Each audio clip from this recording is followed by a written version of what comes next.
what is a database, right? So any one of you want to take this question? What is your understanding? Yeah. Database is a collection of information stored in our server. Okay. General term we can say in short, it's a collection of information. Okay. Collection of data. Yeah. Okay. So collection and also a mechanism where you can manage it, right? Correct. Yeah, correct. So mainly two things. One is like about storage, another thing Yes. about the management, right? Two aspects. Retrieval. Yeah. Deletion. Correct. So that I considered under management. Everything related to whether retrieval or deletion or updation or everything, right? So now two major aspects, right? A system for storing and managing the data in simple terms, right? So I begin with an analogy usually. So just think of a library, right? So if library is analogous to a database, right? What are the books? Books are Database. data. Yeah. Books are data, right? If library is a database, books are data, right? Yeah, Simple. correct. Yes. Storing and managing data, right? Yeah. So as simple as that, right? So with that, you might have heard about various types of databases, right? Some kind of relational databases. Did you hear about RDBMS, relational database, right? Yes. Yeah. Some MySQL you heard? MySQL, SQL I heard. MySQL. MySQL, Yeah. same thing. Yeah, MySQL, I heard. Oracle, I heard it. SQL, relational databases. Relational Database Management System, RDBMS. Correct. DB2, somebody might be using, right? Yeah. Postgres, Yeah. right? So all those relational databases, you see here, just in this simple diagram, it says like this side row, right? That is tuple, right? And this side attribute, right? The columns, right? So mainly, right, in relational databases, you will see that data will be stored in a format where you have some relation between the row and the column, right? So when there is a data stored, right, it will be related in some or the other aspects, right? So that's why you call it relational database, right? So it will provide access to data that are related to each other, right? So items will be, how will it be? In a table. Just think like a table, calling it relation, right? See, this is a table where you have some field and you have some records, right? You call it field, you call it record, you call it column, row, attribute, tuple, right?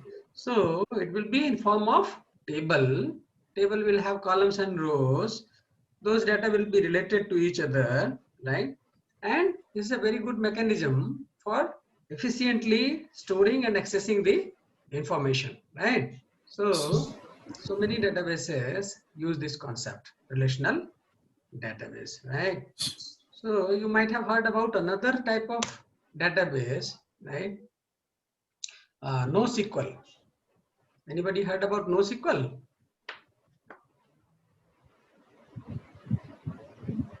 NoSQL database.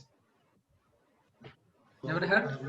So relatively newer concept. So that's why you might not have heard, and so because of that. So that relational database is like historical thing, right? So everyone is aware of it.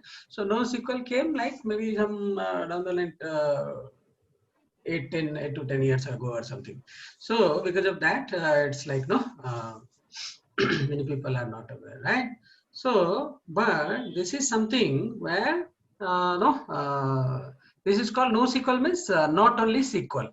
So not only SQL here, this exactly means not relational. You can say it is non-relational database. So non-relational database means what? You in relational database, you are storing very much structured data. So data which is having some kind of structure, right? some fixed structure. So those kind of data, those databases are meant to store, kind of structured data. Here, there came a need, say like your S3 bucket, right? How you are storing a data? Are you, putting it in a table or something? No, right?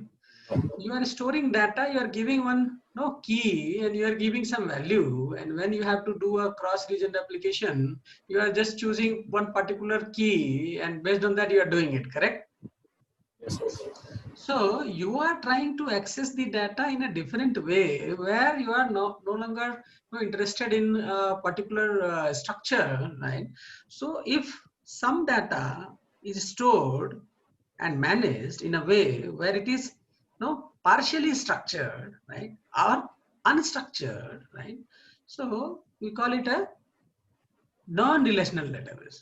What we call non-relational database. So this NoSQL means non-relational. Got it? So there is something like in AWS, we'll be looking at DynamoDB, right? One good example of that would be DynamoDB that I'll be explaining. In real world, you might have heard about MongoDB. Yes. MongoDB. So MongoDB is NoSQL only, right? So NoSQL will be keeping, the only difference is how you are storing the data. So you are storing the data in a different way. The approach is different, right? How you are storing, how you are retrieving, right? So you don't have to split the data. First of all, while you start designing the relational database,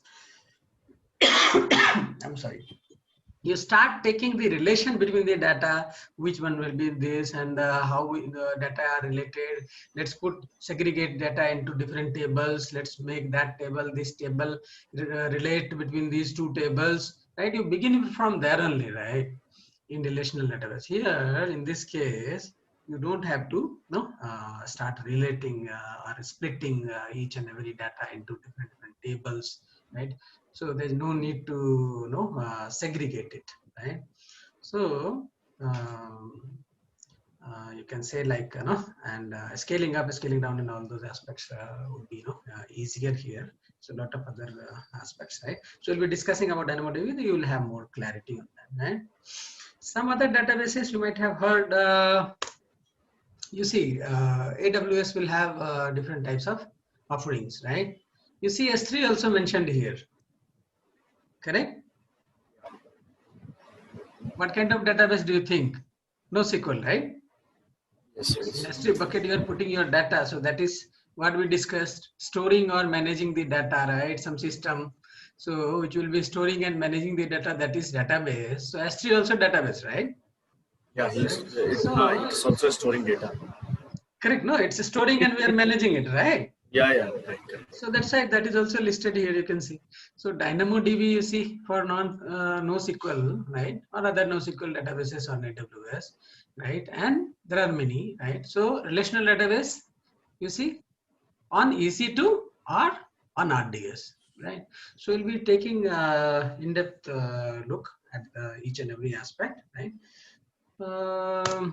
Right. So we'll begin with the RDS, right.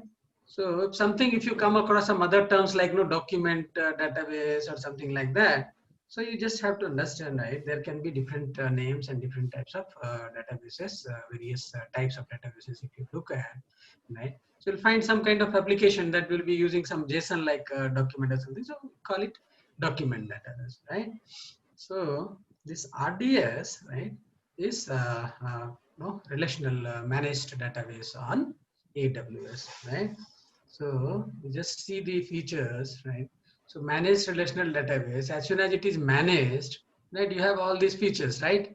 Administration, scalability, availability, durability, performance, security, and all, right? So RDS is a relational database service on AWS, right? So take a look at this, right? From the perspective how we are having our database on our on-premises, right? So say like you have to manage your database on premises, right? So what all things do you require in order to maintain the database? What all things you require? You require your server. Yeah. Yep. So everything you have to maintain, your hardware, correct? Software also, yeah. Yes. It will have your server chassis if something wrong with the hardware, right? Yeah. So you will have a say like server rack, Yes. correct? So beginning from there, or not even there, like the networking component attached to it, right? The networking devices, right? Switch router and all these things. Correct, no? Yeah. So all those concepts, and what else related to that? Say like your power supply, Yes. right? Cooling. So all those things beginning, just recall, right, how, from where we started discussing this cloud, right? So just recall your first or second session where we discussed about all these things, right? All these challenges, right? So all those things, think of all those things, and then you have to manage your CPU, and you have to manage the memory, right? The hard disk, right? And then you have to take care of the security and the utilization of that, right? How much it is utilized, how secure things are, right? So all those things you will be thinking of managing. Then on top of it, your operating system, on top of that your database, right? And then on top of additional thing, what else? You Monitoring. may have to do some kind of monitoring, correct? Then backup. Application. Backup and restore. Yeah. Yeah, And then just connect. from database perspective, Yeah, I'm Okay, talking, okay. Shweta. So application, of course, that will be there. It's a different area. Yeah. So you have like all this monitoring and backup and all those things you have to do. OS related, also you have to do patching, right? Patching. Right. So a lot of aspects will be. Security. Pardon? Yeah, patching security taken care. Yeah, security, of course. Correct only. So you have to look at security for at every level, right? So all the utilization of the resources, all the physical security and other aspects, right? Everything you have to do, and then only you can do what? You can run your Premise. SQL queries. Correct? No. Mm. Then here you can run your SQL queries. Correct. Right. So that is the thing on premise. You have to write this SQL queries and you can run it, right? So on premises you have to do all these things. So we will be taking care of all these aspects, right? We will be managing all this. Now just think from here, if we move to EC2, correct? Mhm. Do you think it will be little better if you are Yes. moving to EC2, right? What all things we don't have to manage? Till the physical layer, the bare metal, till CPU and till that line. Okay, perfect. So these things here you don't have to manage in case of EC2, right? So you take care of the above things, right? So you take care of backup, you take care of whatever EBS snapshot you want to take, in the S3 you want to take whatever patching or upgrade or database, what kind of database and all those things. You will have flexibility, you can install whatever you wish, you can manage it, right? So that is the aspect if you are trying to do in the EC2, right? Now that I said this RDS is a managed service, right? So if it is a managed one, right, what all things you have to do? Just see this list and tell me. We don't have to do security and patching, Okay. but we still have to do a backup. Oh, I think Backup also not needed. no, not needed. I think till SQL till DB it will be completely managed by AWS. Yeah. SQL query is something which is for us to. Yeah. Correct. So if you are going for RDS, right?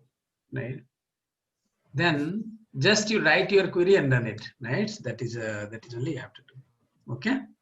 So you manage this, even backup you can automate. You can choose, right, when you want and all. By default, it will be it will be happening every day. But you can change the frequency and your choice, right? So some flexibility will be there, but you don't have to really manage that also, right? So you have to focus on the real business, right? Now, so what do you think? What are the benefits here? The general benefit Management. of all the managed thing, right? Yeah. I mean, the benefit would definitely be that less effort on management, less cost and time spent on management Correct. of Maintaining database. databases, yeah. I mean, it's complete, again, those hardware maintenance, everything is again Correct. gone from us operational, Correct. So efficiency. yeah, all those things you don't have to think of, and then there may be a situation where, right, you want to, no, you don't have resources. Possible? You have by resources I mean like you don't have expert, people to manage your database, right? Yeah. Yeah. Expertise is not there, right? So that is also a situation. So there can be some situations where you want things very quick, right? You want some kind of automatic backup, automatic recovery, right? You want something multi availability zone. You want the replication to happen automatically, right? You want some very good high availability, right? So all those aspects, right? So you want to reduce the operational burden mainly, right? And you have choices, right? You have the choices of latest databases, right? So obviously control, whatever control you are looking for, you have to lose on that, right? What kind of patching and what kind of OS and what kind of things. At a certain level, you have to compromise on few things. However, right, there are larger benefits, right, and larger options also. Variety of engines are available, right?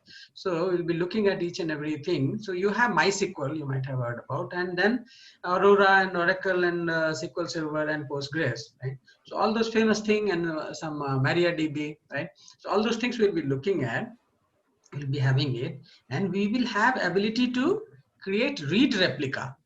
So I was telling yesterday about the read replica. So there are certain situations where how we are accessing our workload, right? So in that, many times what happens, you just want read access to the database, right? So say like you have DNS, right? So you're looking at DNS record. So that is a kind of distributed relational database only, where you want to access the particular website, google.com, and then it's going to the DNS and checking the IP address of the DNS, right, in various databases at different hierarchical level, right? So it's going and checking it, right? So it's just reading, right? So hardly sometimes you may have a need to modify it, right? Somebody will be modifying the DNS records for you, right? You will be using it, accessing it. So read is something which is in many places only read is required, right? So in those cases, you will have a concept of read replica, right? So those features are there, right? So a lot of read will be there. You will have kind of we'll be looking at multi AZ deployment. So with the let me just explain you that. So that will give you more clarity. So yesterday we were looking at the EC2 instance where that we had only one EC2 instance running, right? In VPC, right? We have our own availability zone, right?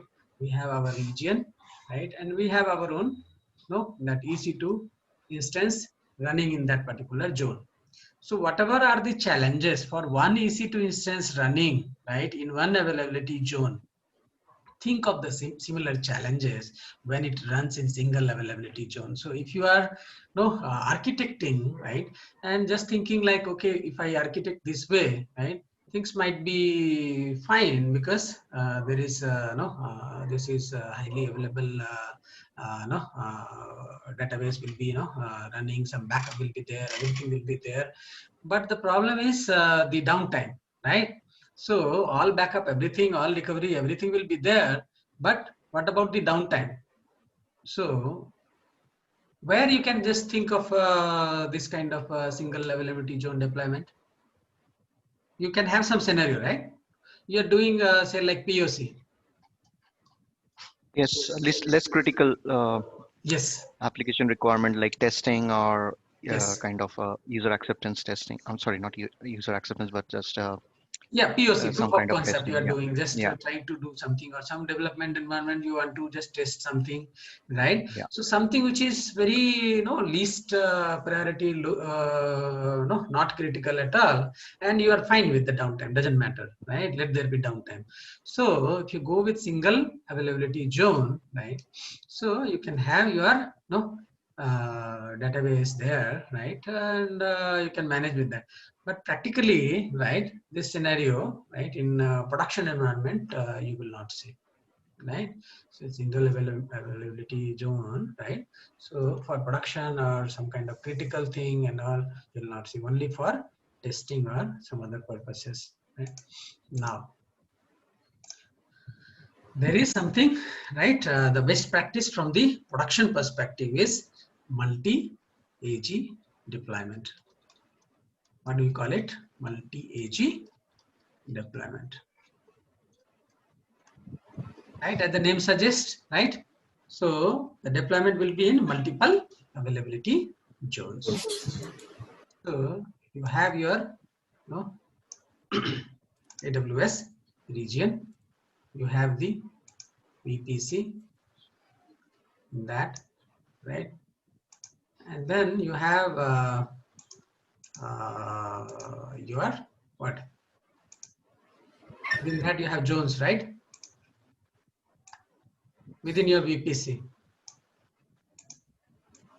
different zones, different availability zones, correct? Getting it?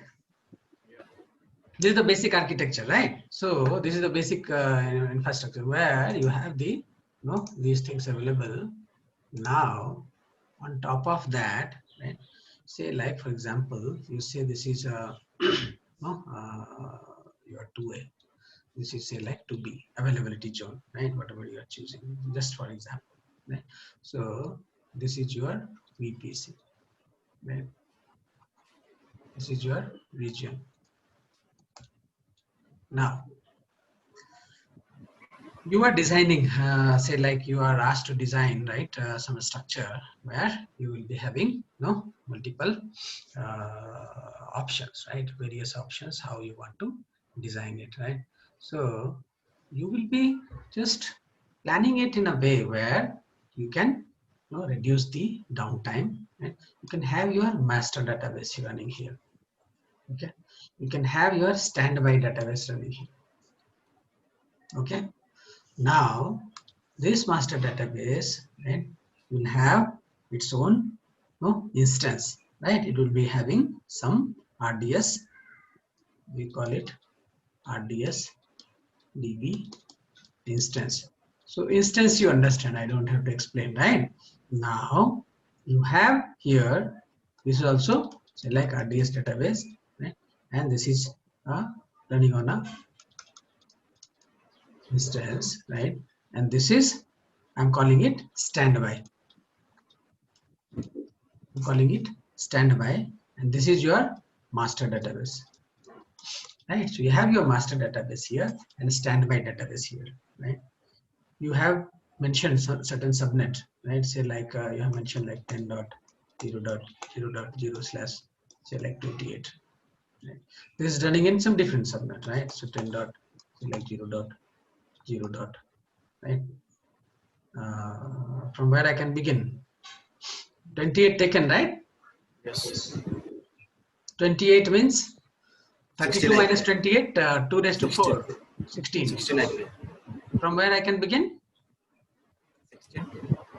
16, right? Everybody, please confirm. Yes. 16 I can begin, right? Yes. Yes. Or 17? 16. 16. Okay, because that has taken from 0 to 15, right? Right. Okay. Okay. So say like I give like this. Right? So this is right a scenario where you have databases, primary and secondary, master and the standby, and there is what is happening? Replication going on. Replication going on, right? So it's getting replicated, and who is managing that? AWS. AWS managing that, right? So you have multi-ability zone deployment. You have the master and you have the standby database, right? Where the replication is going on. So what kind of replication is there? That replication is real time, actually, synchronous. What kind of replication? Synchronous. NOUS, I think. Yeah. So that is synchronous replication, right? And whatever is happening, whatever write operations are happening, that will be replicated here, and this standby node is ready to take over whenever there is a problem. So now Shweta, you are focusing here. This is what you were like pointing out yesterday.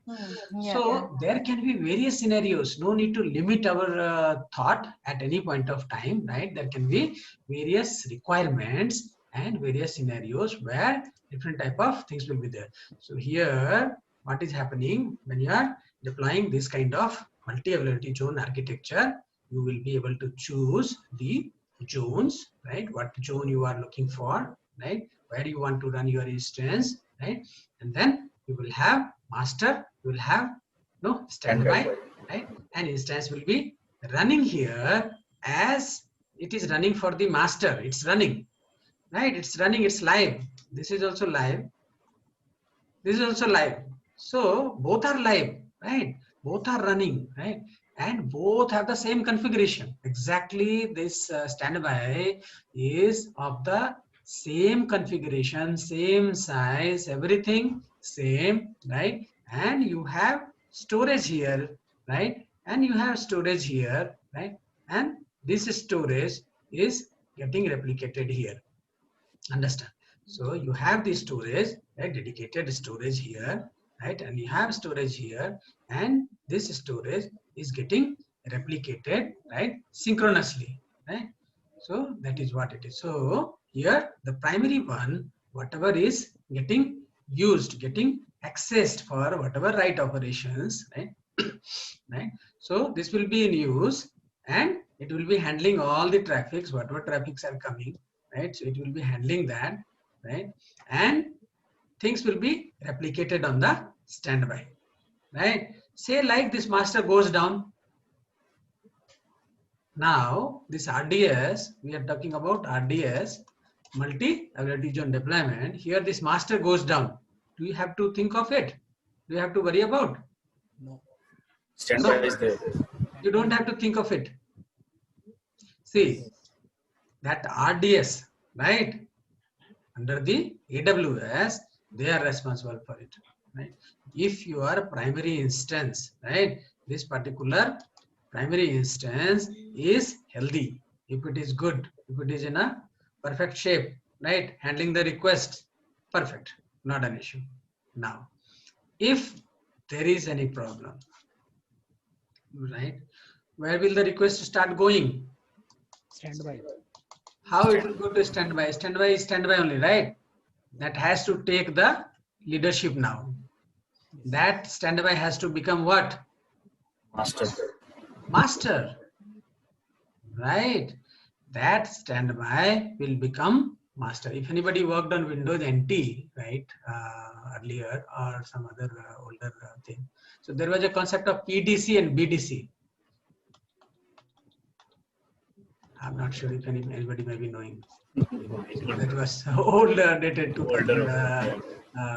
In year 2000, I used to take care of that. So you have like primary domain controller and backup domain controller, right? So in case of any issue, you have to promote that backup domain controller to primary domain controller, right? So PDC, VDC, like that concept will be there. So here you see, you have the master instance, you have the standby one. This standby will be promoted to master. Got it? And who will do that? RDS will do that. Okay. While it is standby, nobody can access it. Nobody can access it. Getting it? Yeah, once it will become master, then it will be That's it. All traffic will start coming here. communication starts happening. Yes, yes. So what kind of setup this is? Active, active.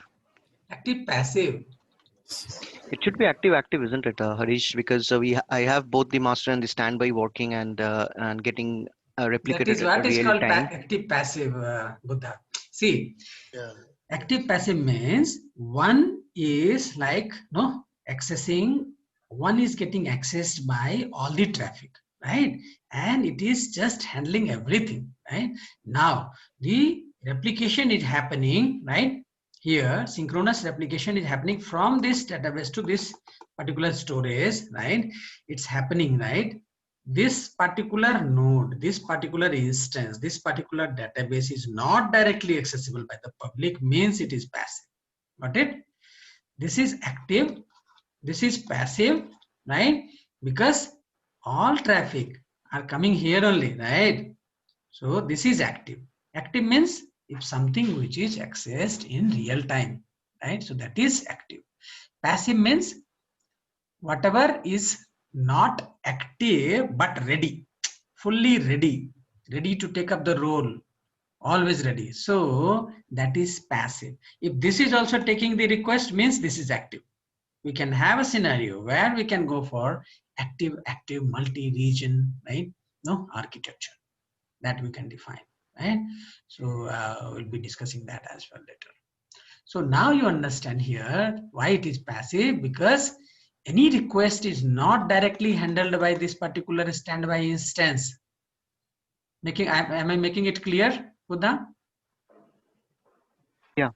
So in this kind of deployment where you have a master and a standby, both are live. However, here this is all the data is getting replicated, right, synchronously, but the traffic, right, is not coming to this one. Traffic is only coming to master.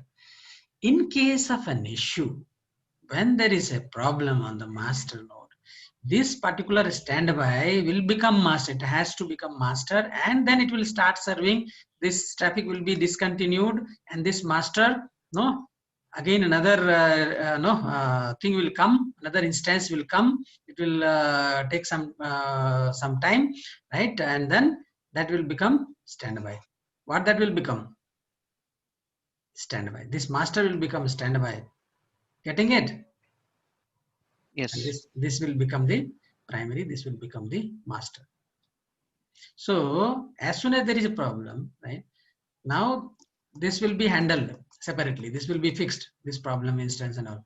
But meanwhile, this becomes a master, starts serving, right? Some 30 seconds, some 40 seconds, 50 seconds, 60 seconds, some time it will take, and it will become master. It will start serving all the traffic. So, right, little bit of hiccup, and then it starts serving things, right? So, Harish, So- the IP will Yeah. IPs will change automatically, or IPs You will, don't have to think of anything here. Everything will be taken care of automatically. Okay. So it will be based on a DNS actually. So how it works, you have. It would say be a like- loose coupling kind of. I mean, Yes. this Yes. the service will be coupled, loosely Yes. coupled with the instance. Yes. You got it. So Okay. it won't be DNS, hard coded IP. It will be based on say like some DNS name and port, right? How we are accessing. Yesterday we were accessing our website, right? You remember yesterday how we were accessing our website? You see, Right. Yeah, we from had Chrome the website. some DNS name, right? And then we had that IP, that port, correct? Correct. So all the requests, right, were coming to that particular name, and then it was going to what? The So We were giving that load balancer name, right? You remember? Yeah. Yes, yes. Yeah. And from there we had say like two different instances in two different availability zones, right? Zones, correct. And one was down, then request was going to other one, right? So Right. we're discussing, we can write some rules, we can do something. If something is stopped here, the request will go there, right? So different scenarios we were discussing. So in the similar fashion, just understand when this master is not there, so this, right, standby is there, this becomes a master, and then all the requests will be routed here, right? So this will be internally managed by RDS, right? So it's about the endpoint, right, which is mapped to both master and slave. So whenever there is a this concept of this concept of becoming from this standby to master is called failover, right? So you might have heard this kind of terms in clustering. Sir, sorry to interrupt, but Yeah. Harish, then if RDS can manage that, Yeah. but it is only related to Database, and that Okay. also So a for particular database, database. do not require load balancers and all. If we are opting for RDS, then it is. We don't have to do that. We don't have to do that in case we are choosing RDS, Shweta. But Yeah. if you are choosing your EC2, right, another option we were seeing, no? Yeah, EC4 application, for that we should go for load balancers. Yes, if you choose your EC2 to install your own database, you need a load balancer, right?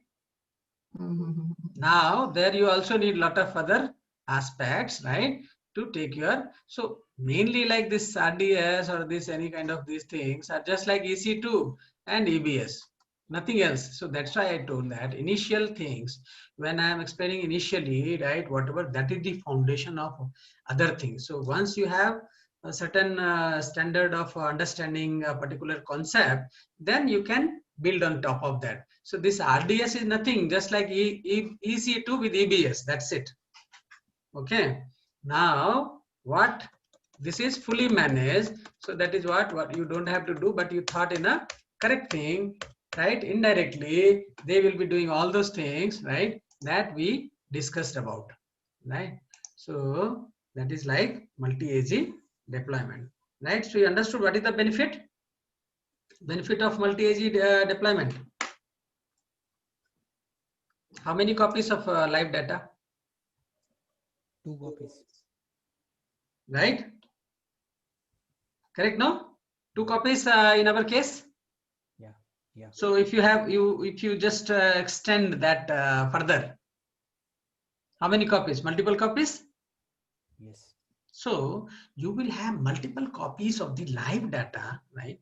And you can switch very easily, right? From the, you can make that standby, you can do, failover will happen, right? And then it will be highly available to you, right? So failover from primary to secondary is kind of in case of any network issue or any kind of primary machine gets the CPU issue, right? Some kind of failure of the hardware of the system itself, or the storage only where you are storing the data, that or storage only goes. Correct, no? So in every case, right, automatic failover will happen. Automatic failover will happen to the secondary. Correct? And then we also saw how things will get replaced yesterday, right? The bad, unhealthy nodes will be replaced, right, with the healthy one. So similarly, right, internally things will be replaced, right? So this is what, okay. So we just take a look, multi-AG deployment, right? You see that region, right? Availability zone, master, standby, provide high availability and durability for RDS DB instances, automatically creates primary DB instance, right? Synchronously replicates data to standby instance in different availability zone. In case of failure, RDS performs an automatic failover to the standby. Am I clear? This slide, right? Yes, sir. Yeah. And then about the backup, right? So, okay. Okay, so before we move to next topic, that backup, if no, how it happens is that backup will happen automatically. Okay, so as I told, this RDS means what?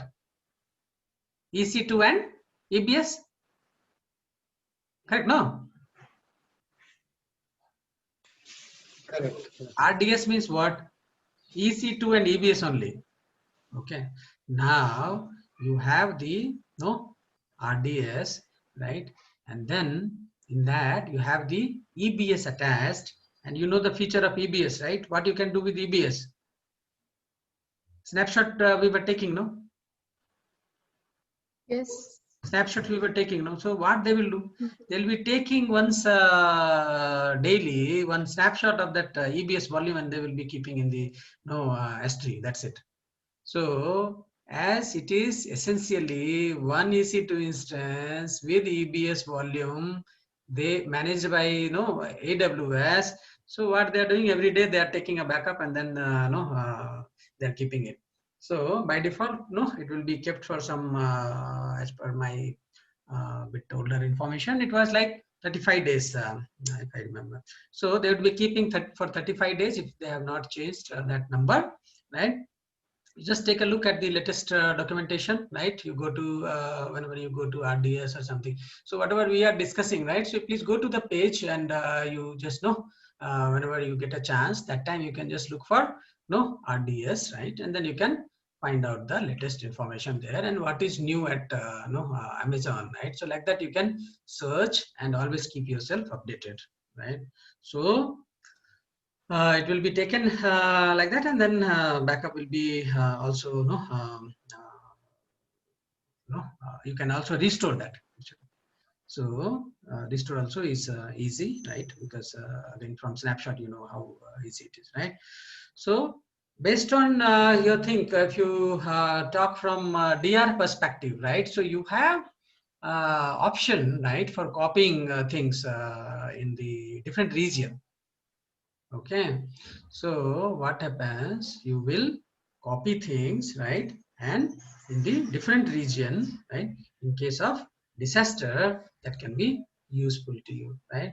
So there are other features associated. So I'll be coming back one more time, right? Some questions I have added, and then some concept of read replica I was telling. So in another zone you can put some say like read replica, right? So read replica will be accessed directly, right? So that will be kind of active. So read replica can be there. If you want to set up, you can put read replica in different region. Say like you have some customers who require some kind of read access to in different region, right? So you can put that read replica, some multiple, some up to 15 read replica or something they are allowing, right? So you can put that read replica, right? And whatever read requests are there, that will go to the read replica, that read copy. This is master, this is standby, you have a read replica also. So that's the ideal thing where you have the read replica, right? So read replica will be accessible. You have multiple read replicas in different places, different zones, or maybe in different region, right? So what will happen there? The load on the master will be less, only for the write operations, right? So we saw that master standby this thing, right? So there what was happening? No data loss was happening, right? When it was getting from standby, this was becoming master, and later master was becoming standby. So data loss was not happening because we have the live copy of the data, right? In case of read replica, what will happen? That will be asynchronous. So if you only have master and you have read replica, right? So in that case, what will happen? You will have you have read replica here, right? So in case of this master and read replica setup, if you don't go with the standby, if you just go with this, what will happen? This read replica can also be promoted to master, for your information. Now, what will happen? Because this copy of things are not synchronous, that is asynchronous.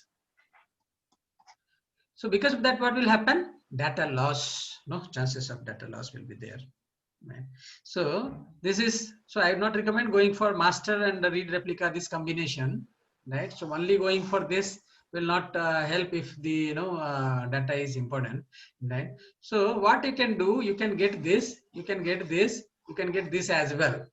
So if you have a read replica, you have the standby, you have the master, right? If you have all these combinations, you have the benefits of the both worlds, right? So that is how it happens actually, right? So you also have options for multi-master, right? So you can try to go through certain literatures related to this RDS on the Amazon website. So you will have multi-master, right? So what can happen in that case of multi-master? Buddha, that active passive we were looking at, right? So this will be active. So here you will have one master and another master, right? So this can be active, right? Right. So So both would be accessible to the resource. To the yes, instances. you have another master in another region, right? Possible. Yeah. This will be writing here possible. in this one, and then in this another region will be writing here. So how you are thinking, what kind of requirements are there for you, right? So based on that, right? Based on that, right, you can decide, right, what you are looking for, right? So it will be case to case basis. You have to keep your thinking open, right? And you have to find out what is the requirement, actual requirement. So based on the requirement, you can have based on the financial conditions and based on the situations, what kind of, from certification exam point of view, whatever they are asking and whatever are possible, right? So based on that, we have to think, right, what all what they are looking for. So we'll have certain questions, so you'll have more clarity on that, right? So we'll also have before we move, better we go for some before we go for Aurora. You want to discuss for Aurora and then go for hands-on? You tell me. Sure, Harish. Okay, so Aurora is like kind of what? Serverless. You have been asking about serverless, right, Shweta? Yes. So here you got the very first, I think this is the very first serverless we have introduced here, right? So far you have not seen anything here. Lambda is yet to be discussed, right? So you just see this is kind of option where you will have what? MySQL and Postgres. Two types of things will be available, right? So this will be kind of relational database only, right? Where you have compatibility with MySQL as well as what? PostgreSQL, right? So MySQL and Postgres compatible relational database. So you have support for migration. It's fully managed, high performance, highly available, simple, and cost effective, right? So this will be this will be automatically scaling up, scaling down, right? Shutting down. All those features are automatic. So it will come, it will be available, and it will come. You just have to pay for say like based on seconds. Say like for how many seconds it was active, right? It came, it was active, right? And now it is down. So now it is down. Now you don't have to pay for it, right? So CPU is idle. That's it. You don't have to pay for it. So serverless, this is being used only for, where we have this application or database services requirement, right? Yeah. So wherever see, it's like serverless just means that you are not having the access to server. You are not knowing whether server exists or not. However, in the backend, you have the server which is managed by whom? AWS. Right. So completely it will be managed by AWS. To you, it will appear, right, that there is no server. So that's why they are calling it serverless. That's it. So you have here what will happen. You will have the fully managed RDS, right? Completely managed by Amazon, so that you don't have to worry about any kind of provisioning, any kind of patching, any kind of backup, any kind of things. So everything they But will be how is doing. it different from RDS? Then how is it different from the other database service? Yeah, so There that we also will, we do not manage the EC2s and below that we are only yeah. managing the SQL queries and all. Yeah, so you will see, the difference, how it is. It depends on the use cases, right? How you are, what you are looking for, how you are going to use it. So here, as I told, right, it will be automatically starting up, running, and then shutting down, right? It will come up whenever you have a particular use, right? So you have, multiple copies, multiple things, everything, right? You will have all best performance, but it will be based on per second billing, Shweta, right? So it will be useful when you are infrequently using your database. You don't require it. See, you may have a workload where you require your database to be running always, right? Say, if I say that, okay, I'll give you a Yeah, got it. computer for 5 minutes every day, will that be, useful to you? No, right? So if you need something every day, right? So based on, like, various use cases, they have various offerings, right? So this one you can see, like, you can say, like, this is useful for infrequent use, right? So your application is there, it doesn't require the access all the time. So one time it requires for a few seconds, right? Two times it requires, so that time only it will run, it will do its things, it will get you the data, right? One aspect. Another aspect could be like kind of uh, variable workload, right, where your workload is changing, right? So you have certain solutions in place where you have multiple options, right? With that, this will be adding to the giving the value by running for some particular time, right? So that is what it is, right? So again, good options are there, right?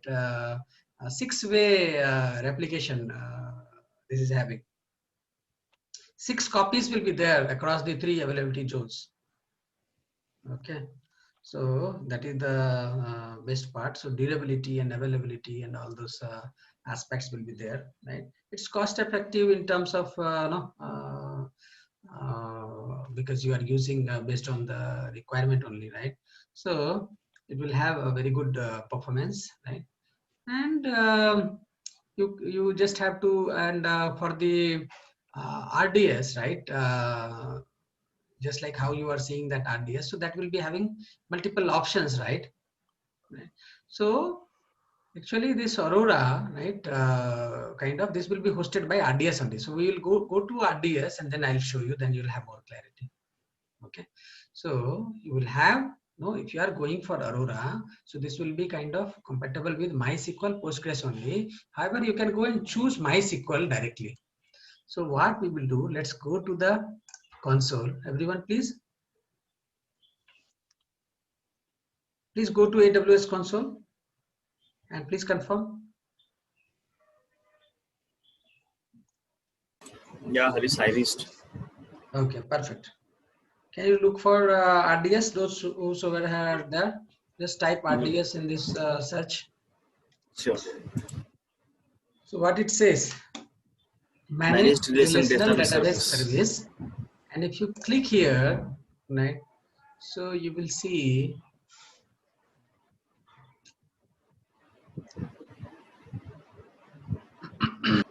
right. So you see this Aurora they are advertising here, right? So Amazon Aurora is a MySQL and Postgres compatible enterprise class database starting at $1 per day. Aurora supports up to 64 TB of auto scaling storage capacity. So this auto scaling 6-way replication across 3 availability zones, 15 low latency read replicas. So all those features you are having, right, here, right, with Aurora. So anyways, we see you just click on create database and then you will see something more. You see, once you click on create database, then you will have more clarity. different types of databases are there. Yes, so you have different engine options. So that's Yeah. what you have to look at, right? Based on the requirement, what you are looking for exactly, right? So say like you have MySQL and Aurora, both different use cases, right? Right? Yeah. Correct. So you see here standard create, easy create. So let's choose standard only, right? You set all the configuration options, including ones for availability, security, backup, and maintenance and all. So we'll look at Aurora. First, you just look at this MySQL.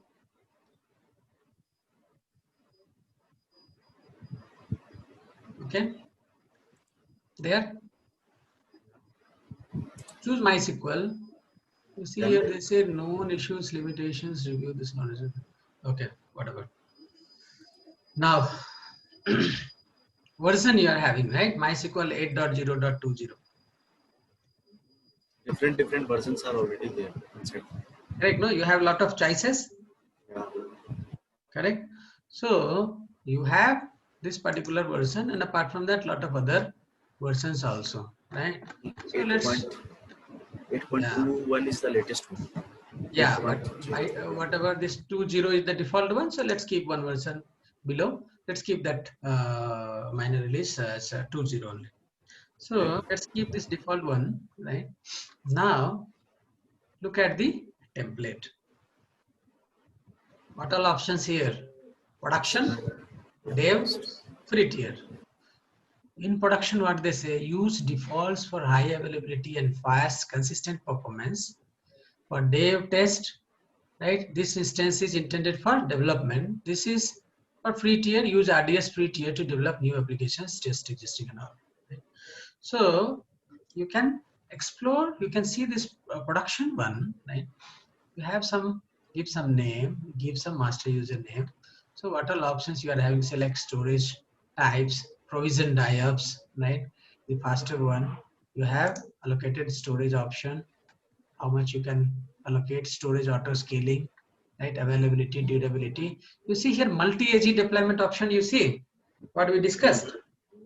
So this multi-AG deployment, it says create a standby instance recommended for production uses. Creates a standby in a different availability zone to provide data redundancy, eliminate IO freezes, and minimizes latency spikes during system backups, right? So you might have noticed sometime while taking the backup, it will cause some latency, right? Because your resources and no things will be in use. So there will be little bit of latency, more latency. So all these things you see it says $834 monthly cost, right? So for this whatever options that we have selected here, because of this VB M5 X large, this is our standard instance that we have chosen. So similar to how we are choosing the instance type, right? Correct? See here. Different types of instances types are there. Yeah, so that's what I was telling. See, EC2 along with what? Storage type. Correct, no? General purpose GP2. Provision IOPS, IO1, IO2. So it's just the same thing, right? You are looking for memory optimized R and X classes, bus table classes, that T2 micro whatever, right? For us free tier one. So you have like various choices here, instances here. So mainly, essentially, right, it is a combination of EC2 and EBS only, but managed by what? Whom? MySQL. Managed by RDS. Yeah. Managed under RDS by AWS, right? So we are choosing MySQL engine. That's the only thing, right? If we choose something else, if we choose Aurora, will it be different? You will have again choices here. Imagine Aurora with MySQL compatibility, Aurora with this compatibility. You have the option to choose the engine, You have the no option to give the name. You have the option here to choose the instance. You have the option for multi-AG connectivity, right? So things right here. So exactly the same thing. Nothing is different in case of hands-on. So just see MySQL, right? Production. We just change to free dev. Just try dev now. Just go to dev, and then you come down, and you see here it has changed to M5 large only. So that has that is there. If I go there, so see this is now changed, right? Yeah, 2 vCPUs. DBR5 large. Yeah. If I am going here to MySQL, MySQL only, right? MySQL, and I'm going and seeing this DB M5 large. This is the option, and I have the option for availability, durability, multi-AG deployment is there. Now if I go and make it free tier, right? And now I go there, I go there. You see what happened to that multi-AG deployment? Simple. Gone. Right? So Free service. that option is not there, right? So multi-AG deployment, if you want to test, you have to go for production or Chargeable things. dev test. You have to choose that one. Yeah. So here free tier I'm choosing, right? I'm going for say like give some name. What name you want to give for your database? Just notice for what you are giving the name, right? Whether you are giving name for database or you are giving name for instance. Database. Just think. It's the instance holding the database. Yes. So So never get confused, right? So it is instance identifier, right? Okay, DB Host instance name. identifier. Yeah. So that is instance identifier. So I'll say RDS, and this is for MySQL, and this is my first instance. So I'll just say RDS MySQL 1. Right? So this is the instance. RDS MySQL 1 instance. Right? Credentials, master username. Type a login ID for master user of your database instance. Now, what do you want? The master username. Say like, I want MySQL master.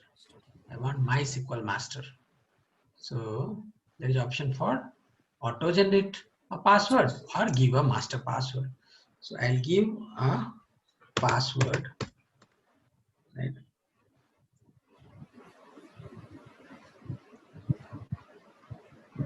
Just give a password.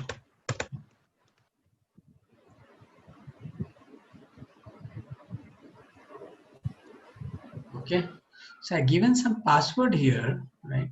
And then I have db.t2.micro. So this is what is there for me, right, to choose, right? So just keep that T2 micro, not EBS optimized and all. Okay, so fine, that is okay for me, right? So now storage SSD IOPS are there, right? So let's choose this only. 20 GB allocated storage is there, right? Let's keep 20 GB only. Provisioned IOPS, let it be whatever. Enable storage auto scaling. Enabling this feature will allow the storage to increase once the specified threshold is exceeded. So this is not making sense to us anyways, like we are not putting so much of data or something. So this is not required. Just let me remove that only. So if I select that, I have option for this threshold. If I remove that, that option has gone. You see? Right, so this is about storage auto scaling. So you have option, right? You can just specify the limit here, how many 1 terabyte or 2 terabyte or 100 terabytes, how much, what is your requirement. Based on that, you can just see, based on the limit, you can choose the maximum storage threshold, right? So I'll not choose this for now. I'll just remove that. Multi-AG deployment anyway is gone. So we'll see the dollars at the bottom, how much it is coming. Virtual private cloud, VPC. Which VPC you are looking for? Say like default VPC, let it be. You see, read this line. After a database is created, you can't change the VPC section. Okay. Correct? Yeah. So you have to be careful here. Just choose it, whatever you are looking for, right? Now, additional connectivity configuration. What is there in additional connectivity? Just see, tell me. It subnet to default or whatever subnet name you want to choose. Yes. Right? Good, no? So far it is good. So, subnet, DB subnet group that defines which subnets and IP ranges DB instance can use in the VPC selected. So, okay, it's okay. Let it be whatever default, there is no choice only to choose from, right? So DB subnet group, let it be default. We have not defined the subnet group, right? So we can select the subnet group. We can define the subnet group, right? So that subnet group we can choose from, right? So we have not defined the subnet group, so that's why we are not getting that option, right? So let it be default. Public access you want. Say like if you want public access, EC2 instance and device outside VPC can connect to your database. So we have to put yes only. We want to connect to our database. So let's put it here as yes. Okay. Now look at the security group. So some choose existing VPC security group, some default security group. So let it be whatever default security group is there. So let it be as it is, right? So that default is mentioned for you. Yes, sir. Let it be default. Availability zone. If you say no preference, or 1 or B you can choose. Correct? No. So you simply say no preference. So it's fine. Okay. Now remember the port 3306. So this 3306 should be allowed, right? If you want to access your database, should that be allowed? Yeah. From security group. Correct, no? So just remember that port, right? So for MySQL, right, and for Aurora also should be same. Now database authentication. What kind of authentication you are looking for? You're looking for password authentication, or you're looking for password and IAM database authentication, right? So say like you keep for now password authentication based on the database password. So say like you are migrating from on-premises or something. So you may have the database users and passwords and credentials related to your database only. So IAM users, and this second one, if you also want through IAM, right? So what will happen? Authenticate using the database password and user credentials through AWS IAM users and roles also, right? So you can choose that as well, where you will have IAM users also getting the access, right? So let's keep like that. Just see additional configuration. Click on that. Now see here initial database name. Which name is that now? Which you have given earlier. Earlier we had given one name, no? Yes, that one only you have to mention here. No.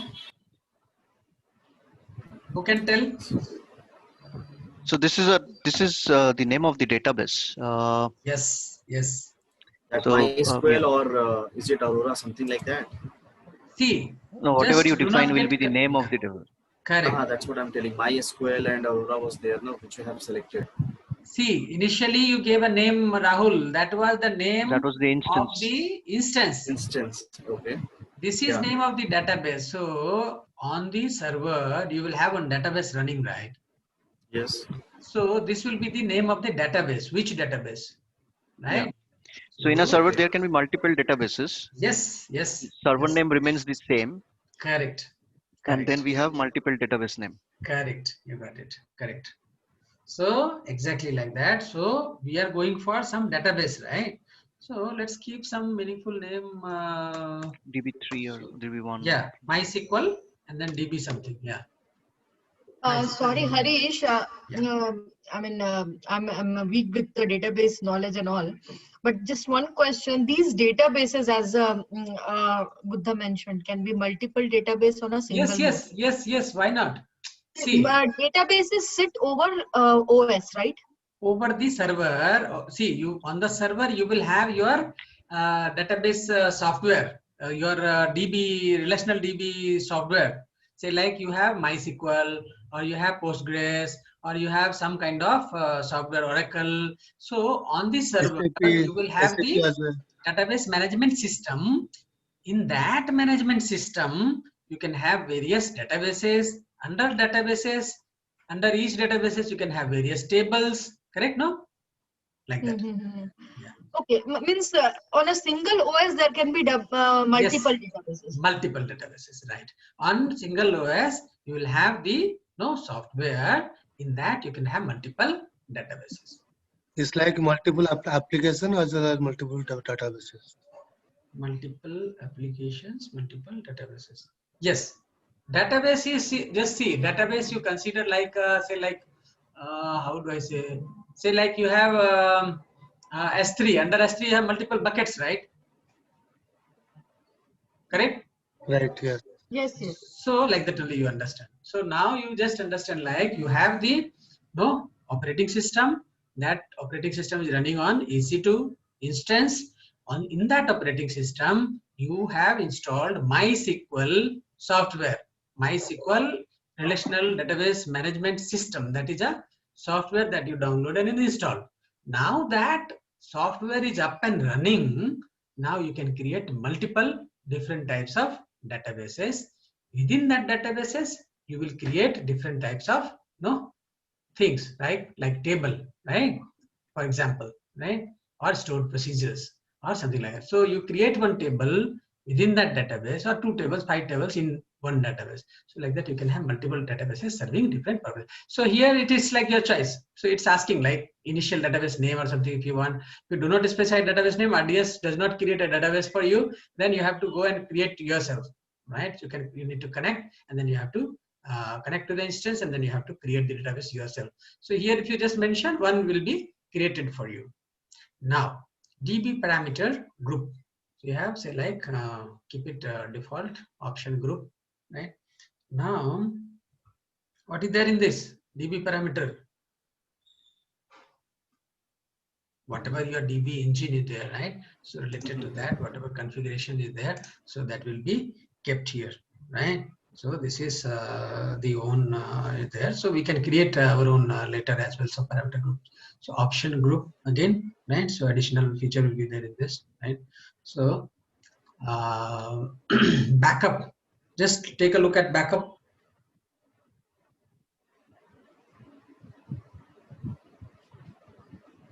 Enable automatic backup.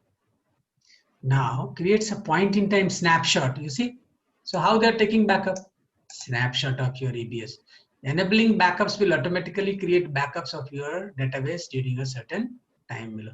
So this is eligible. We are eligible for it, right? So okay. So in free tier we are eligible for backup also. Please please note that automatic backups are currently supported for InnoDB storage engine only. Okay. So you have the retention period for the backup, right? So just don't want to, okay, you see the choice here, backup window, select window, no preference. You have option to select the window for backup, you see? Correct? You can just change when you want, whatever time, say like 1 o'clock, UTC for you're giving a maintenance window for 4 hours, like that you're giving. So select the period you want automated backups of your database to be created by RDS. So during this period, they will do things. They will be taking backup. You just suggested a downtime window, so in that only they will try to do it. Okay. Now, so that is the backup aspect, right? So we don't want to complicate here our testing. So you understood this, how it works, that backup, you just disable it for now. Okay, is that okay? So just look at that monitoring, right? So just enable enhanced monitoring. So enhanced monitoring will be chargeable. So enabling enhanced monitoring metrics are useful when you want to see how different processes or threads use the CPU. So you saw like how monitoring happens for EC2 and how what is the meaning of enhanced monitoring, right? So you can go for enhanced monitoring to get more logs and more metrics, right? So you will have more information. Log exports. Select the log types to publish to Amazon CloudWatch log. Okay, so what kind of log you want to publish to CloudWatch? See how CloudWatch and other things are related, right? So you can select the log types for exporting the same to the CloudWatch logs. Right? So there will be again some role will be required. You see RDS service linked role. So you just try to relate. You learned about the role, right? IAM role. Now you know about the CloudWatch logs, right?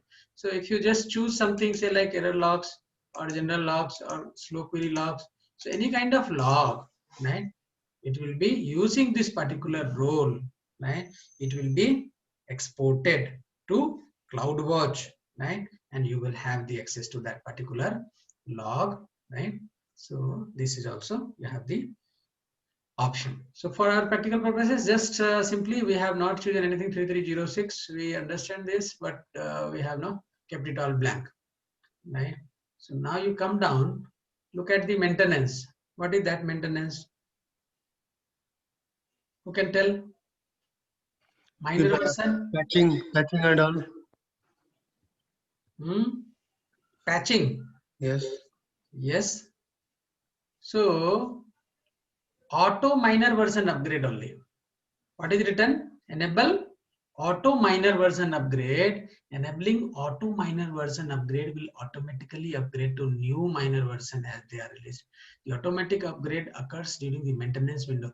So if you select the maintenance window, you say that on the Saturday or on the Sunday night, whatever time, right, for 4 hours, I give you the maintenance window, right?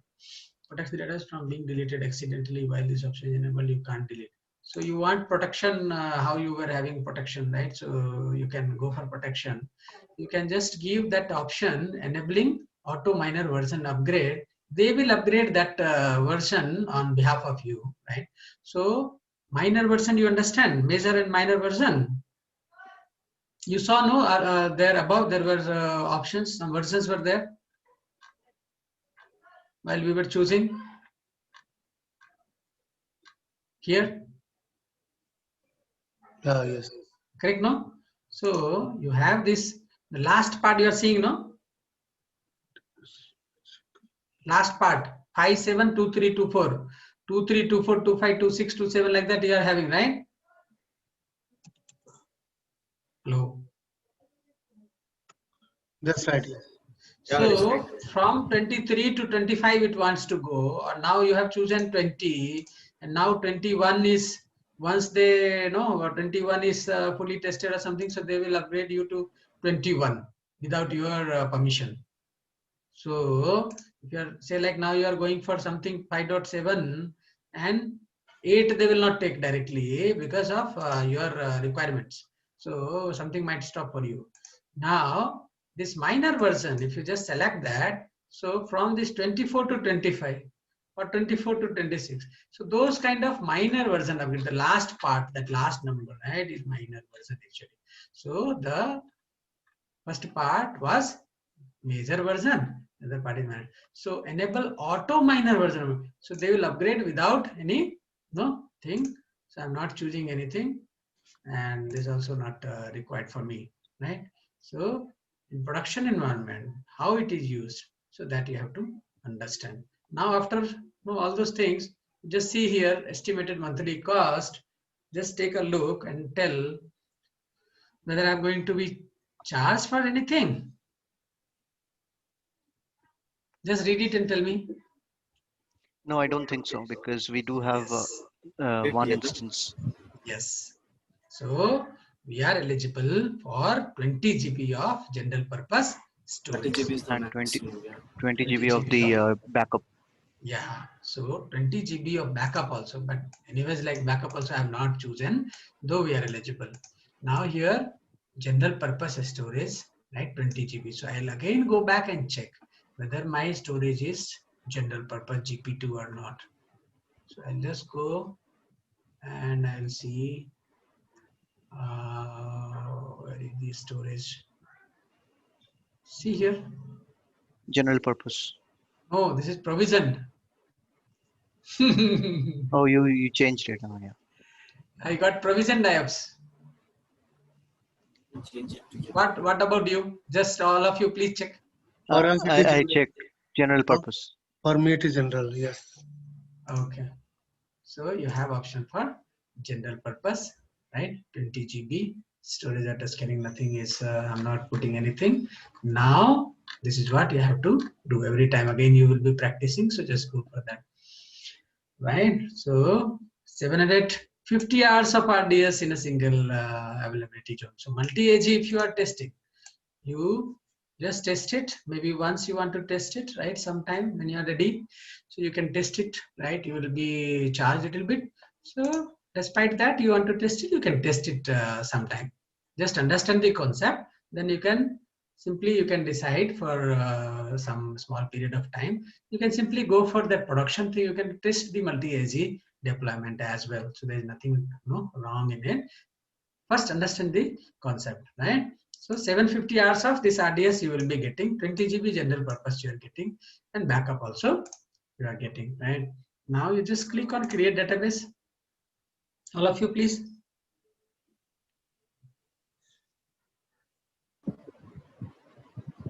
Now it says creating. Now I just select it, right? Let me refresh.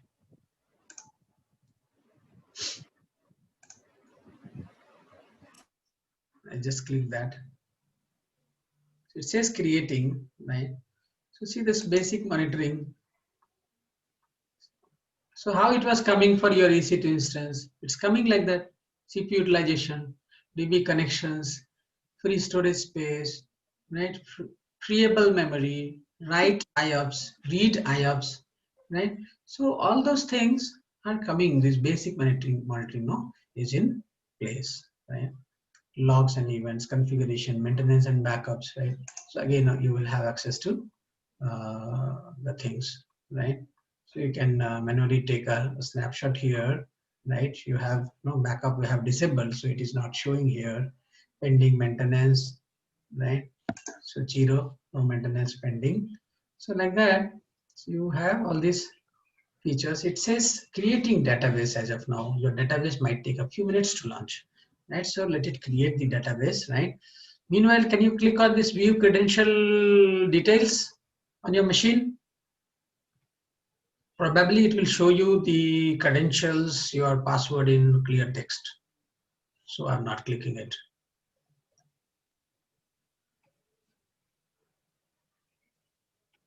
What do you say?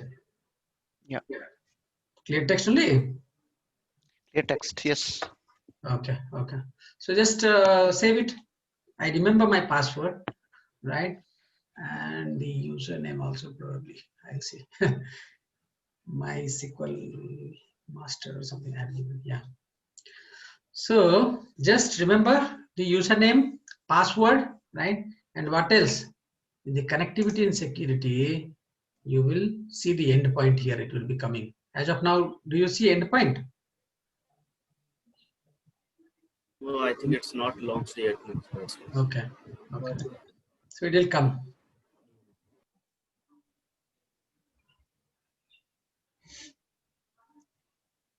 We have to allow that port, right? 30. Yeah. We have to allow that port also. So, no, meanwhile, while it comes, we'll also see the port. So just, no, where is that security group? This is the one, right? Yeah, right. So Yes. let's go to that security group. And let's look at that inbound rule. All traffic, all source this. Okay. So here only, in the default one only we are adding it. Okay, let it be. So fine. What do you want to allow? All traffic is fine. Add rule, new rule. What do you want to allow? This is scroll down. Ours Manish, is my MySQL, no? database got created, but I'm not getting all the views. Endpoint is not there. No. Okay, it will come. It will come. So just see MySQL. You type MySQL. What do you got? MySQL and Aurora, right? Aurora. Both on the same port, so that's why you are getting that kind of choice. So I'm sorry, I'm changing that one. This one only I'm changing, right? So MySQL, Aurora. MySQL. See 3306. Right By now? default, it has taken. Yeah. So MySQL Aurora, my IP. I want it from my IP, right? And now I will be saying like what? Save rules, right? Yeah, correct. Okay. So one part is done now. Where is my RDS? You have to go back to this service and search for it. Yeah. So let's see where is my RDS. What is the status? Databases. My RDS. Click on that. It's available now. You see, it's showing CPU utilization already 18%. One CPU only, I think. Yeah. So its engine is coming from MySQL community, DB-T2 micro, right? I got the endpoint. You see, if you got it. It's available now.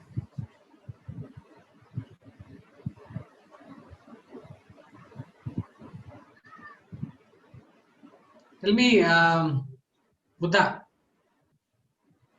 No, I got it, but then I'm not able to find out the network configurations where it has been made.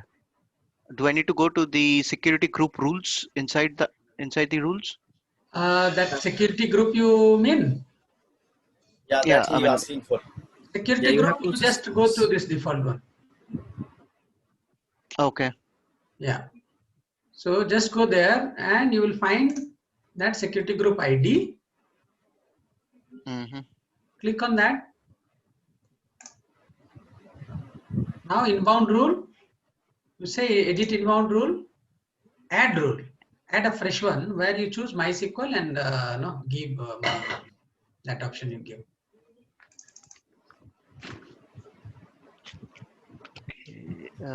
Inbound rules and then add rules.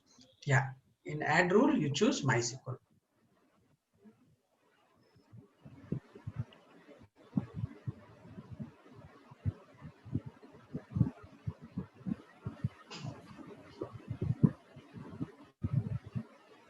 Yeah, so our database is ready, Harish, right? Yeah, this is ready. So MySQL port is 3306 source custom, Yeah. and then I need to specify My anything IP. else. You have chosen my IP, no? In place of custom, No, you so, have to choose my IP. Okay. Yeah, I have chosen my IP. Okay. And description is connection with my database, right? You can mention connection with my database. Perfect.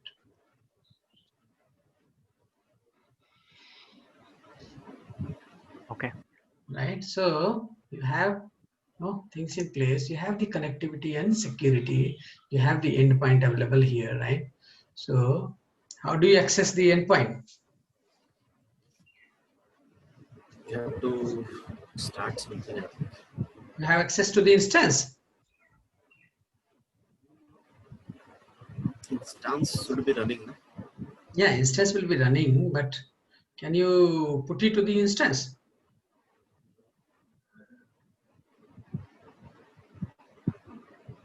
Tell me. Yes.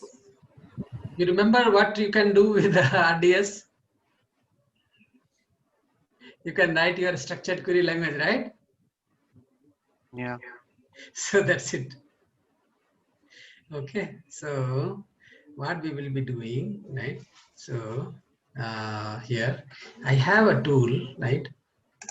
This is, Okay. let it get lost, right? So This tool is for okay. MySQL workbench, Okay. right? Okay. So can you also download it? Can you Google, Mhm. all of you? Yeah. Okay. So by this we can access our database, right? Yeah, this is the client through which we will access, will connect to Our our database. database. Yeah.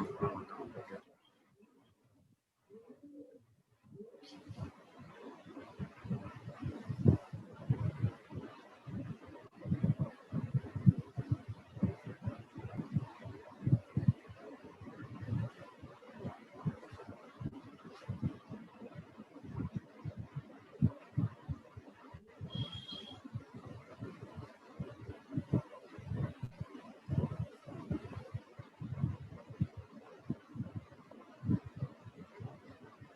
Just choose MySQL workbench, download it. From where you are downloading, just confirm. It's MySQL.com product workbench. MySQL.com only, right? Okay, perfect. Install from MySQL.com only you download.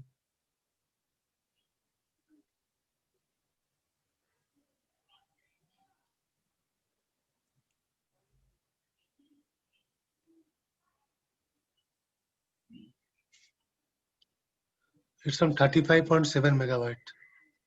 Okay, great.